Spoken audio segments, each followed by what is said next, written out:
What if the galaxy's deadliest species, feared across the stars, asked humans to do the unthinkable? Not to fight, not to flee, but to babysit their children.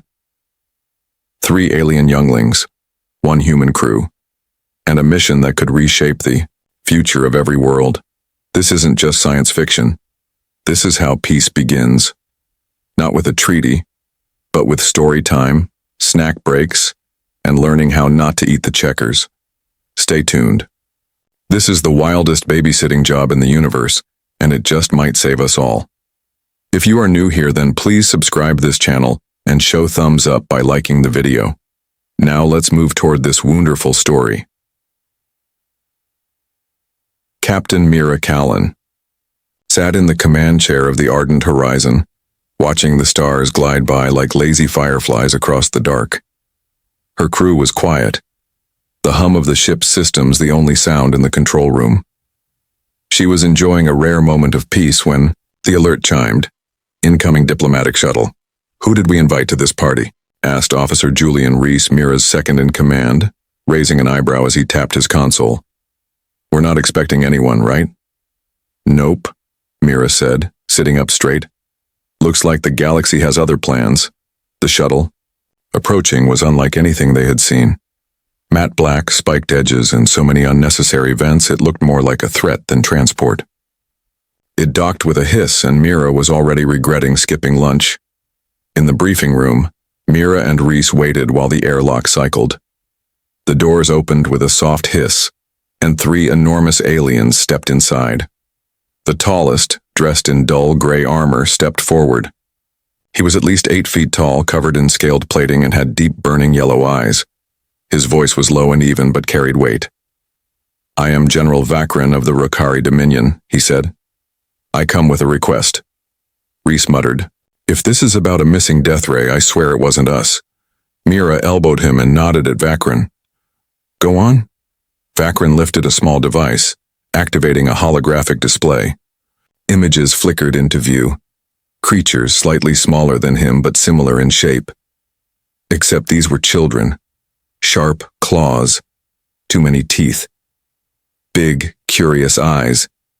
Kind of like someone had combined a velociraptor with a toddler and sprinkled in nightmare fuel for seasoning. "We want your people to care for them," Vakran said. There was a pause. "You want us to babysit?" Mira asked, blinking. "In essence, yes," Vakran replied without a hint of irony. Reese snorted. "This has to be a prank. Are there cameras?" Vakran turned to him slowly. "If this is humorous to you, I must reconsider." No, Mira said quickly. "He's just surprised. We both are." The Rokari were not known for their gentleness. In fact, they were called the Storm Teeth in several systems. Mira had read reports. Entire worlds glassed over. Fleets vanished. These were not a race that asked for help, especially not from humans. "Our species faces a turning point," Vakran continued. "For thousands of years, we have survived through conquest. Our young are born ready to fight. Their instincts are sharp. But this way of life cannot continue. The galaxy is changing, and if we do not change with it, we will fall." Reese leaned forward. "And you think humans are the answer to this problem?" "Your kind," Vakran said, "is unique. Among all the species we've encountered, your children survive without immediately killing one another. More than that, your young learn through stories, play, empathy." He paused, the faintest crease in his brow. "Our younglings do not attempt to harm your kind. You are neither prey nor threat. To them you are an unknown, an opportunity. That is why we come to you." Mira folded her hands, her mind racing. This was insane. They were explorers, not a daycare. But what if he was right? If this worked, it could change everything. A warlike species learning to grow through peace, through humanity. "I need more than words, General," she said carefully. "How do you know this isn't going to end in disaster?" Vakran's mandibles clicked softly. "We have already tested limited interactions. Our younglings respond with curiosity rather than aggression. We will provide 3 of them, Tariq, Vorn, and Zinna. They will be accompanied by security, but the care will be yours. And what if they do get aggressive? Reese asked. They are strong, yes. But they are children. Curious. They do not yet see violence as necessary. Mira stood, walking to the window, looking out at the stars. She'd seen a lot in her time in space. Dust storms on unnamed moons. Time loops near a collapsed star. A space jellyfish that tried to marry their sensor array. But this was new. She turned back. What do you hope to gain from this? A future, Vakrin said simply. One, not built on blood and fire. Mira exchanged a glance with Reese, who shrugged as if to say, well, we've done worse. All right, she said finally. We'll do it. But this won't be easy. We'll need full medical files, behavioral notes, emergency contacts. They are already prepared, Vakrin said, handing her a data crystal. We begin tomorrow. As the towering alien turned to leave, Reese leaned over and whispered, You realize we just signed up to raise space velociraptors? Mira exhaled, still unsure whether she was brave or just tired. Yep, and if we survive this, I want a statue. Outside, the stars kept moving. And somewhere, 3 young Rokari were preparing to meet the humans who would either teach them peace or regret everything. The docking bay of the Ardent Horizon buzzed with quiet tension as Captain Mira Callan stood with her crew waiting. The Rokari shuttle was minutes from landing, and despite the ship's calm lighting and steady hum, Mira could feel the nervous energy in the air. Even the engineers who'd seen everything from solar flares to slime mold infestations were eyeing the airlock with a mix of curiosity and dread. After all, it wasn't every day they welcomed 3 alien children from a species known across the galaxy for hunting space dragons for fun. Last chance to fake a warp core malfunction, Officer Julian Reese whispered beside her, arms crossed. We could be halfway to Saturn before they realize we're gone. Too late, Mira said, glancing at the shuttle's readings. And we're not running. We agreed to this. Reese sighed dramatically. Right. We're playing space nannies. To little murder machines, what could go wrong? The shuttle landed with a heavy thud, making a few crew members jump. The loading ramp extended slowly, steam hissing as the atmosphere equalized. A moment later, General Vakrin emerged, just as massive and imposing as before, but this time accompanied by another Rokari adult and, more notably, 3 much smaller figures. Mira's first thought was, they're tiny. Not cute, exactly. More like dangerous in a compact, don't touch this kind of way. Each youngling stood about 3 feet tall. They had bright, iridescent scales, large glowing eyes, and the kind of sharp claws that could make short work of a steel panel. But they didn't seem aggressive. In fact, they looked excited. General Vakrin bowed slightly. Captain Callan, these are the chosen younglings, Tariq, Vorn, and Zinna. Each of the children stepped forward in turn, giving what Mira guessed were polite greetings, short clicks and chirps that were surprisingly musical. Tariq, the smallest, stood very straight and looked up at Mira with wide, serious eyes. Vorn, who already had a smudge of oil on his scales, was bouncing on the balls of his clawed feet. Zinna, with a striking pattern of deep purple along her back, gave Mira what could only be described as a mischievous grin. Are you sure they're not just tiny spies? Reese muttered. I heard that, Mira replied without looking at him. Dr. Lyra Holm, the ship's biologist, stepped forward with her data tablet. We've prepped living quarters and a schedule for observation. I'll need to monitor their adaptation to human environments, dietary needs, and emotional development. Wonderful, Vakrin said. They are yours now. Do not let them die. Comforting, Reese muttered. That's a normal thing to say about house guests. The Rokari adults returned to their shuttle, leaving the younglings standing quietly in the docking bay. For a few heartbeats, no one moved. Then Vorn suddenly darted toward a stack of cargo crates, scrambled to the top in seconds, and let out a loud, delighted trill. Guess that's our cue, Mira said, clapping her hands. Welcome to the Ardent Horizon, kids. Let's try not to blow anything up on day one. Guiding the younglings through the ship turned into a game of what can we grab, climb, or disassemble. Zinna found the door panel to the captain's quarters fascinating. Tariq was more reserved, sticking close to Lyra and asking short but very specific questions about lighting systems. Vorn, meanwhile, discovered the snack dispensers. He was fascinated with popcorn, specifically watching it pop. They're like baby velociraptors with ADHD, one crew member whispered, watching Vorn leap between the rec room chairs. By the second hour, Vorn had locked himself in a supply closet. Zinna had accessed the crew's music library and was blasting dramatic orchestral music throughout the ship. And Tariq had politely asked for a full schematic of the ship's cooling systems, then memorized half of it. Is this what normal kids do? Mira asked Lyra. Lyra shrugged, making a note on her tablet. Honestly, it's pretty close. When things calmed down slightly, Mira decided it was time for introductions. She brought the younglings to the central lounge, where a small group of crew members had gathered with cautious expressions. Mira introduced each crew member in turn and tried to explain their roles. Zinna asked if communication specialist meant mind speaker.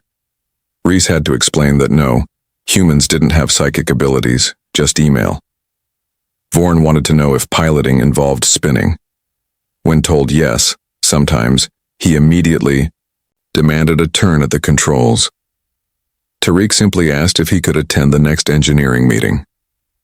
Later that evening, after settling them into a special quarters unit, complete with climbing walls and reinforced furniture, Mira sat with Reese.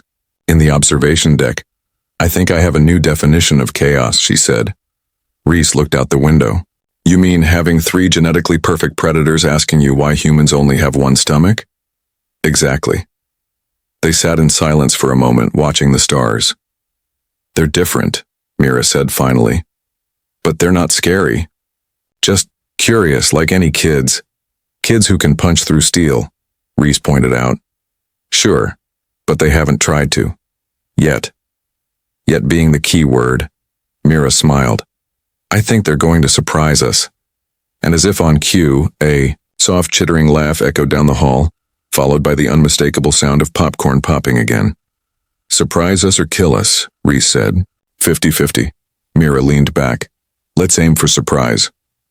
It was only day one, and the younglings had already shaken up everything. But deep down, Mira had a feeling this chaos might just turn into something beautiful. Or, at the very least, something worth remembering. Captain Mira Callan stood just outside the recreation room, watching through the glass as the 3 Rokari younglings took turns tossing foam rings onto a plastic cone. It was a simple earth game, designed for toddlers, but the younglings treated it like an Olympic event. Vorn was making clicking sounds that Mira now recognized as excitement. Zinna was adjusting her posture with serious intent, and Tariq, as usual, was quietly observing the technique of the others before making his move. 3 weeks had passed since the Rokari children had arrived on the ardent horizon. At first, everything had been chaos. They'd turned the ship's quiet hallways into obstacle courses and made the crew rethink everything they thought they knew about child-proofing. But lately, things had started to settle. Routines were forming, schedules were being followed, and perhaps most importantly, the younglings were learning. Mira stepped into the room. The game paused instantly, all 3 younglings snapping to attention like tiny soldiers. Carry on, she said, smiling. Just here to observe. Tariq stepped forward. Captain Callan, may I ask a question? Of course. Why do humans create games that serve no survival function? The room went quiet. Even Zinna, who was trying to balance a ring on her snout, looked over. Mira took a moment before answering.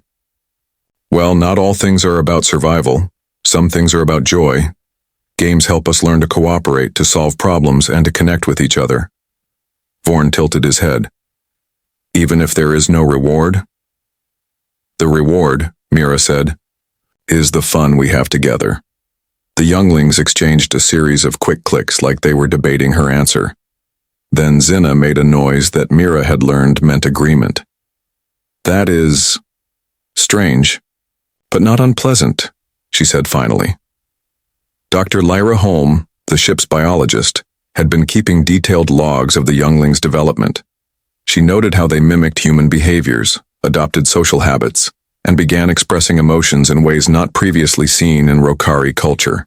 Zinna started drawing with colored pencils, often asking to copy the crew's facial expressions. Vorn created simple mazes from storage crates and timed himself solving them. Tariq wrote short poems that he recited quietly to the ship's AI, calling it training for future diplomacy. Perhaps the most significant change came during story time. Lyra had started reading to them in the evenings, using old Earth children's books. At first they'd been confused. Why listen to events that never happened? Why care about fictional people? But gradually they began to understand. Stories weren't just entertainment. They were lessons, dressed in imagination. One night, after hearing the tale of a lion who learned to lead without force, Tariq asked if strength could exist without fear. It was that same night Mira called a ship-wide activity, a team challenge. She split the crew into mixed groups, humans and younglings together. The goal was simple: navigate a series of puzzles spread across the ship. No prizes, no rankings, just teamwork. Zinna struggled at first, her instinct to lead through command clashing with the team's gentle voting system. But by the end of the challenge, she was taking suggestions from Ensign Harper, a shy communications tech who barely spoke during meetings. Afterward, Zinna approached Mira. "I did not win," she said. "There wasn't a winner," Mira replied. Zinna blinked. "Then what was the purpose?" Mira crouched to her level. "You learned how to listen, that's a kind of victory." Zinna's expression was unreadable, but the next day she was seen teaching Vorn how to vote using hand signals. Meanwhile, Vorn had become fascinated with musical rhythm. Reese had handed him an old portable speaker and a playlist of drum solos. Within 2 days, Vorn had built his own instrument out of spare parts and was drumming alongside the mess hall music. He later explained that Rokari never used sound for expression, only for warnings or commands. Now, he said, it feels like painting with sound. Tariq, always the quiet one, asked to observe the bridge during routine maneuvers. He stood silently, behind Mira's chair, taking notes, asking questions only after long moments of thought. One day he handed her a sheet of paper. It was a diagram, part art, part logic puzzle, outlining a decision-making process that valued fairness over dominance. At the top, he had written, "What would a captain do?" Mira smiled at the memory, still amazed at how quickly they had adapted. These were children born to conquer, now learning how to care. And while the crew had trained them in social behavior, it was clear that the younglings were teaching them something too: how to see through the eyes of someone raised for battle, now yearning for peace. Of course, there were challenges. Zinna had once tried to modify the rules of chess mid-game because conquest should evolve. Vorn had accidentally disassembled a cleaning bot to see how it screamed. It didn't. Tariq once created a flowchart ranking the crew by their leadership qualities, which sparked both laughter and minor hurt feelings. But with each stumble came growth. The younglings were changing, and so was the crew. That evening, after lights dimmed and the ship hummed with sleep, Mira walked past the rec room one last time. Through the window, she saw the 3 younglings curled up together on a pile of floor cushions, the remains of the ring toss game nearby. She didn't know what the future would hold for them, but she knew this much: the Rokari children were learning more than just human customs. They were learning humanity itself. The docking bay was quieter than usual. The crew of the Ardent Horizon stood in a loose circle, many holding farewell gifts in their hands, all watching the same spot, where the Rokari shuttle would soon arrive. It had been 6 weeks since the 3 younglings, Tariq, Vorn, and Zinna, first stepped onto the ship like small, scaly hurricanes. Now they were leaving, and the ship felt heavier somehow, as if the air itself didn't want to let them go. Captain Mira Callan stood beside Officer Reese, arms folded, trying to look composed. But there was a tightness in her chest that hadn't been there at the beginning of this strange experiment. She had expected chaos. She hadn't expected to grow so attached. The younglings stood in front of the crew, each holding something that had become precious to them. Tariq clutched a small book of poems that Dr. Lyra Holm had compiled for him. Simple verses about kindness, courage, and discovery. Vorn carried a handmade drum, crafted with the help of Reese and the ship's engineers, its surface decorated, with the fingerprints of every crew member. Zinna had a tablet loaded with sketches and stories, including her own illustrated version of life aboard the Ardent Horizon, where she had drawn herself as the ship's first honorary mischief officer. The shuttle arrived with its usual hiss and hum, but this time no one flinched. General Vakrin emerged once again, his sharp frame casting long shadows in the bay, but his usual cold posture was softer now. He looked at the children, then at the humans, and gave a respectful nod. Mira stepped forward and greeted him. "They've been a handful," she said with a smile, "but they're good kids." Vakrin looked at the younglings, then back at Mira. "They are not the same as when I left them." "They changed," Mira said, her voice quiet. "They learned." Zinna turned to face the crew and began clicking and chittering. Mira no longer needed Lyra to translate.